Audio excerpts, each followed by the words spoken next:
I knew from the outset I wanted to make a comedy game. I wanted to make a game that we took seriously when we were making it, but not a game to be taken seriously. It's very, very silly, obviously, because it's a load of toads, one of whom wears sunglasses going around, like, beating up aliens. Let's just go inside and punch whatever we see, okay? Fine.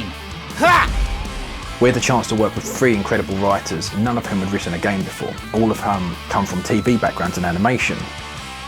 I was watching a lot of Twitch, and after a while I realized if I'm going to be this invested in video games, I should try and get paid for it somehow.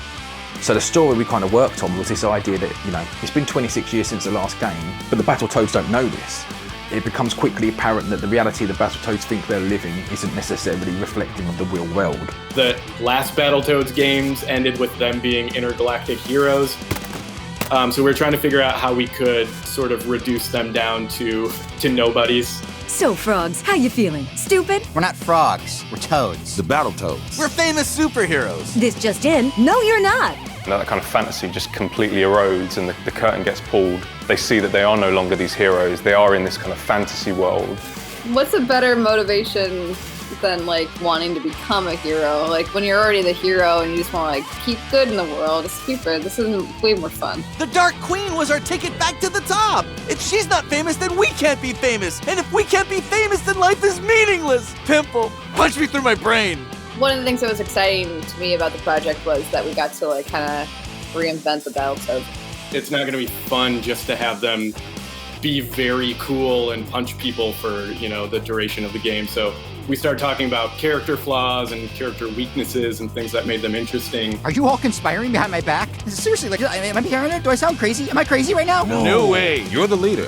When I first kind of came onto the project, I was like, well, when's the Vulture coming in? When are we going to get Robomanus? And all this kind of stuff. And it's like, let's just take a step back. Like, they're awesome characters and we can have a lot of fun with them. And they're in the universe. But let's also create some new bad guys, these Topians. What do they look like? I think if you really want something to be funny, you have to mind relationships and personalities. And so the Topians, I think, are hands down like the funniest characters. Have you found the other ones? The Arbaltos? The Totalos? Oh, the things we're looking for. The Brutables. Bartle Bears? Battletoads. I'm afraid they've eluded capture as well. I really liked writing for the Dark Queen, actually. She's actually a character. She's got motives and she can be kind of funny. Why not? She's sort of just like fit into this natural role of like the level-headed one who's trying to keep them on task. Where are we? Mercury 9, an outer ring planet and home to an old cohort of mine named Jeffrey. And he's see-through? Cool. It's interesting to write a character who's smarter than all the Toads, but doesn't have any power. And I thought that was a really fun dynamic between the Toads and the Queen, is that these former enemies now sort of need one another. I know our history is complicated. I mean, you sent me spinning off into space. No hard feelings, much respect. But now that you're here, we can execute my plan to defeat the Topians together.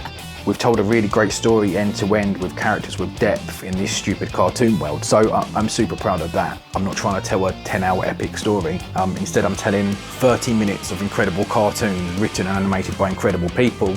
And it just adds to this feeling of you're like just playing this massive cartoon with these awesome gameplay moments. You really feel like you're going on this wild, awesome journey with Rash, Sitz and Pimple and the Dark Queen.